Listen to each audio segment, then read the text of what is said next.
Mummy, तंग आ गई हूं मैं सास और नन्नत नामक प्राणी से। जब देखो तब दोनों बैठकर हुक्म चलाती रहती हैं।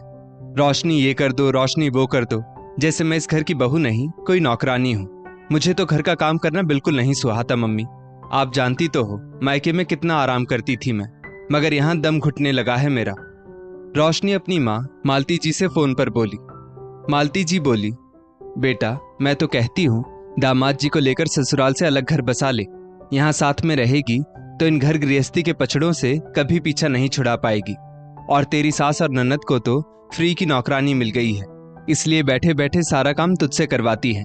मेरी मान, तू आज रात ही दामाद जी से बात कर और उन्हें कैसे भी मना कर इस घर से अलग घर बसाने की ठान ले। फोन रखकर रोशनी अपने कमरे से बाहर निकली तो उसकी सासू माँ शांति जी घर घंटी में गेहूं पीस रही थी।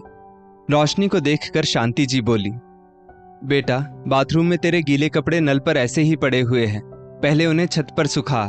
मेरे घुटनों में दर्द ना होता तो मैं ही सुखा आती, मगर तू तो जानती है इन घुटनों के दर्द की वजह से छत पर गए मुझे काफी समय हो गया है। रोशनी तुनक कर बोली, मम्मी जी मेरे कपड़े बाथरूम में पड़े हैं तो पड़े रहने दीजिए ना, वे कपड़े आपको क्या तकलीफ दे रहे हैं। शांति जी बोली, बेटा गीले कपड़े ज्यादा देर तक बाथरूम में रखोगी तो उनमें से दुर्गंध आने लगेगी, इसलिए पहले उन्हें सुखा देना ही सही रहेगा। रोशनी ने फिर वही जवाब दिया, मेरे कपड़े हैं, मेरी जब मर्जी होगी सुखा दूंगी, आप अपने काम से काम रखिए। शांति जी चुपचाप वापस गेहूं पीसने लगी। शांति जी एक सुशील और समझदार युवती थी जो घर का सारा काम बिना किसी शिकायत के करती थी। उनकी बेटी शिखा का भी ससुराल मायके के पास ही था। बेटी शिखा भी जब अपने मायके आती अपनी माँ की घर के कामों में कुछ ना कुछ मदद कर दिया करती थी। शांति जी और शिखा कभी रोशनी को कुछ सही सीख देने की कोशिश भी करते तो रोशनी का पारा 7वें आसमान पर पहुंच जाता और वो घर में नया बखेड़ा शुरू कर देती। शांति जी बहू की आदत जानती थी, इसलिए कभी उसके मुंह नहीं लगती थी। रोशनी घर के काम करना तो दूर, अपना खुद का काम अगर कर लेती तो वो भी बड़ी बात होती। दिन भर अपनी माँ से फोन पर बतियाना, अपने कमरे में टीवी और एसी चलाकर बैठना, बस यही रोशनी की दिनचर्या थी। कभी शांति जी उसे उसके कपड़े सुखाने या उसकी खुद की थाली धोने को भी बोल देती तो वो तिल का ताड़ बना देती और घर में कोहराम मचा देती, जिसका असर सारे घर वालों पर पड़ता। शांति जी का बेटा विकास दिन भर ऑफिस में काम करके रात को थका हारा लौटता और रात को पत्नी रोशनी का भाषण सुनता। इस वजह से शांति जी और उनके पति सुरेश जी ने बहू से कुछ कहना जैसे छोड़ ही दिया था।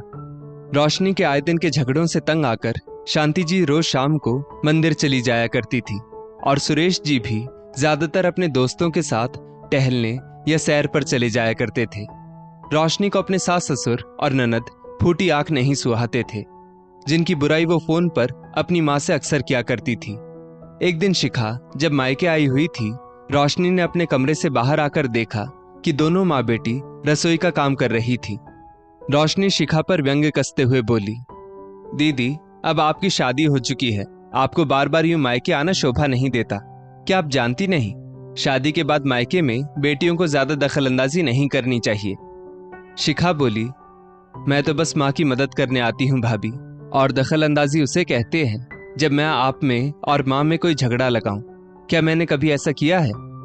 रोशनी शिखा को झिड़क कर बोली, दीदी अपनी भाभी के घर आकर ये जो आप अपनी माँ की मदद करती हैं वो भी मत किया कीजिए, सिर्फ अपने ससुराल में अपनी सास की मदद कीजिए, समझी? शिखा बोली, मैं मेरी सासू माँ और ससुराल के सारे काम करके ही यहाँ कभी कभार आ जाती हूँ भाभी।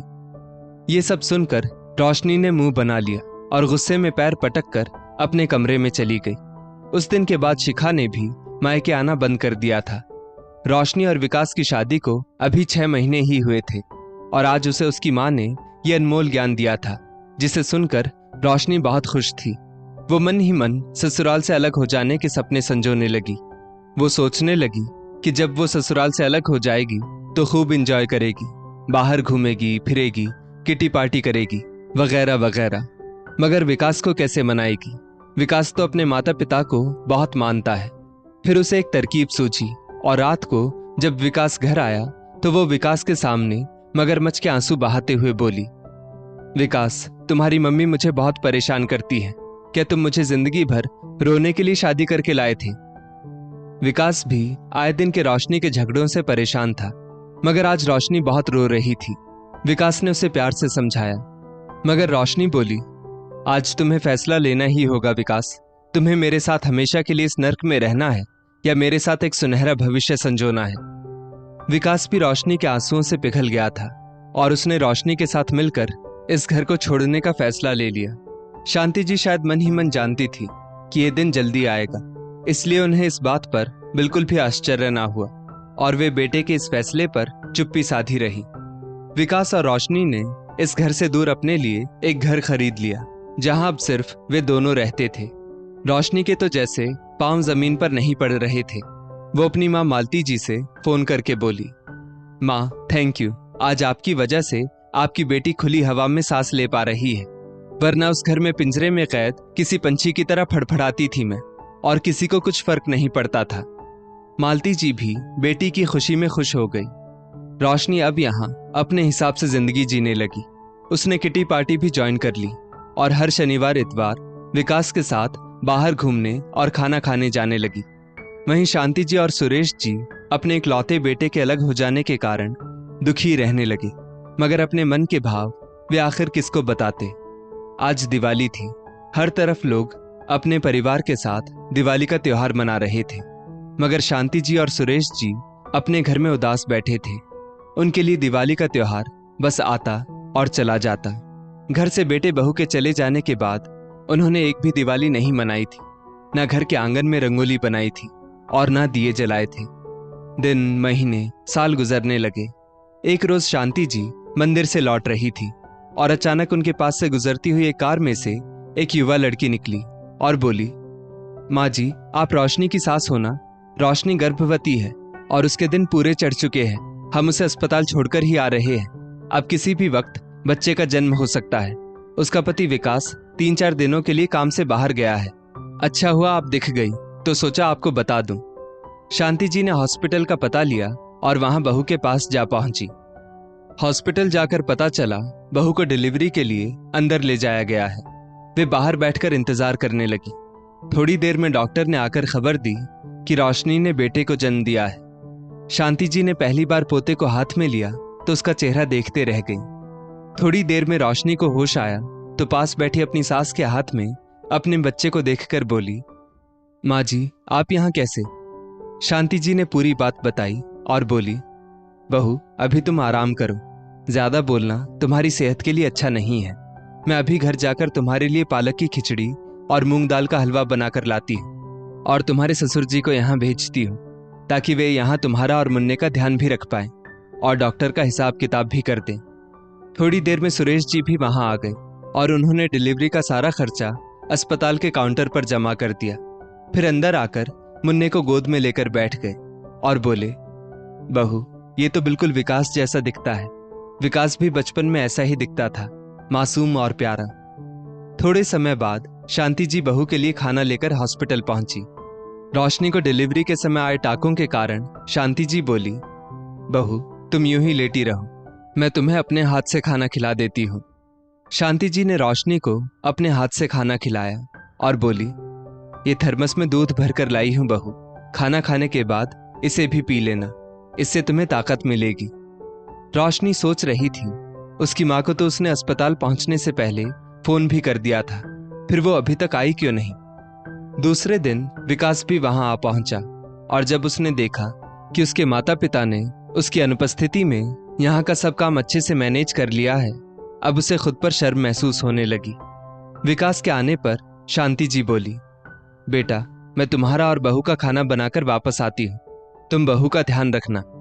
शांति जी के जाने के बाद रोशनी के बेड के बगल वाले बेड पर जो महिला थी वो बोली, आपके मम्मी पापा बहुत अच्छे हैं, 3 दिन से देख रही हूँ, खुद भूखे प्यासे रहकर भी आपकी और आपके बच्चे की सेवा में लगे हुए हैं। रोशनी बोली, जी वो मेरे मम्मी पापा नहीं, मेरे सास ससुर हैं। बगल वाली महिला बोली, ओह मुझे लगा आपके माता पिता होंगे, क्योंकि इतनी अच्छी तरह से देखभाल तो एक माता पिता ही कर सकते हैं। आपके सास ससुर बहुत अच्छे हैं, भगवान ऐसे सास ससुर सभी को दे। रोशनी और विकास दोनों एक दूसरे को एकटक देखते रह गए। आज विकास अपने आप को अपने माता पिता की नजरों में गिरा हुआ समझ रहा था। मन ही मन कह रहा था, धिक्कार है मेरे जैसी औलाद पर, जो बुढ़ापे में अपने माता पिता की सेवा करने के बजाय अपनी पत्नी के बहकावे में आकर अपने माता पिता से अलग हो जाती है। जिस माता पिता ने मेरी बचपन से लेकर अब तक इतनी परवाह की, बुढ़ापे में मैंने उनका ही साथ छोड़ दिया। आज भी हमारे घर से अलग हो जाने के बाद भी हमसे नफरत करने के बजाय मेरी पत्नी और मेरे बच्चे के लिए इतना कुछ किया। मैंने अपने माता पिता की भावनाओं को समझे बिना उन्हें आहत किया है। धिक्कार है मुझ पर। विकास अपने माता पिता के सामने शर्म के कारण धरती में गड़ा जा रहा था। उतने में शांति जी अस्पताल में बहू के कमरे में जाकर बोली, अच्छा बहू, मैं चलती हूँ, तुम अपना और मुन्ने का ध्यान रखना, कोई भी जरूरत हो तो हिचकिचाना मत। और वो जैसे ही पीछे की ओर मुड़ी, उनका आंचल उन्हें पीछे अटका हुआ महसूस हुआ। उन्हें लगा उनका आंचल पीछे किसी जगह अटक गया होगा, मगर वे आंचल ठीक करने पीछे मुड़ी तो रोशनी ने उनका आंचल पकड़ा हुआ था। रोशनी बोली, मम्मी, मुझे माफ नहीं करेंगी क्या? माना मैं बहुत बुरी हूं, मगर सुना है एक माँ का दिल तो बुरे से बुरे बच्चे को भी माफ कर देता है। शांति जी ने बहू की आंखों में देखा, जिनमें से अश्रुधारा बह रही थी। शांति जी ने रोशनी को अपने गले से लगा लिया और बोली, आज सही मायने में मुझे बहू का सुख मिला है। विकास भी कमरे में आकर बोला, मम्मी, अभी थोड़ी देर में रोशनी हॉस्पिटल से डिस्चार्ज हो जाएगी, मैं रोशनी को लेकर सीधा हमारे घर आऊंगा। शांति जी बोली, तुम बहू और मुन्ने को घर लेकर आओ, मुझे घर पर काम है, इसलिए मैं पहले चली जाती हूँ। शांति जी के जाते ही रोशनी के माता पिता उससे मिलने आए। रोशनी बोली, मम्मी, आपने तो हद कर दी, इतना लेट भला कोई अपनी बेटी से मिलने आता है क्या? मालती जी आंखों में आंसू लिए बोली, बेटा, घर में इतने दिनों से तेरी भाभी ने कोहराम मचा कर रखा हुआ था, और फिर वही हुआ जिसका मुझे डर था। वो तेरे भाई को लेकर हमेशा के लिए हमसे अलग रहने चली गई। मैंने और तेरे पापा ने उसे बहुत रोकना चाहा, मगर वो नहीं रुकी और बोली, खबरदार, अगर मुझसे और मेरे पति से आप लोगों ने कभी कांटेक्ट तक करने की कोशिश की तो। इसी गम से बाहर नहीं आ पा रहे थे बेटा हम लोग। अब इस बुढ़ापे में हम दोनों का क्या होगा? रोशनी बोली, मम्मी, ये सब हमारे ही कुकर्मों का फल है जो आज हम लोगों को भुगतना पड़ रहा है। मालती जी बोली, हाँ बेटा, जो माँ अपनी बेटी को गलत सलाह देती है उसके साथ भी तो बुरा ही होगा ना। भगवान के न्याय के सामने भला किसी की चली है क्या? आज मालती जी बेटी के सामने खूब रोई और फिर बोली, बेटा, जैसा मेरी बहू ने मेरे साथ किया तू अपनी सास के साथ कभी मत करना। रोशनी बोली, मम्मी, मैं खुद बहुत गलत थी, मगर मैंने हर पल मेरी सास को ही गलत ठहराया और उसमें आपने भी मेरा साथ दिया। शायद यही वजह है कि हमारे साथ ये सब हुआ। थोड़ी देर बाद रोशनी को हॉस्पिटल से डिस्चार्ज कर दिया गया और वो विकास के साथ कार में बैठकर अपने मुन्ने को गोद में लिए घर पहुंची। वहां पहुंचकर देखा तो घर के आंगन में रंगोली बनी हुई थी, जहां 5 दिए जल रहे थे।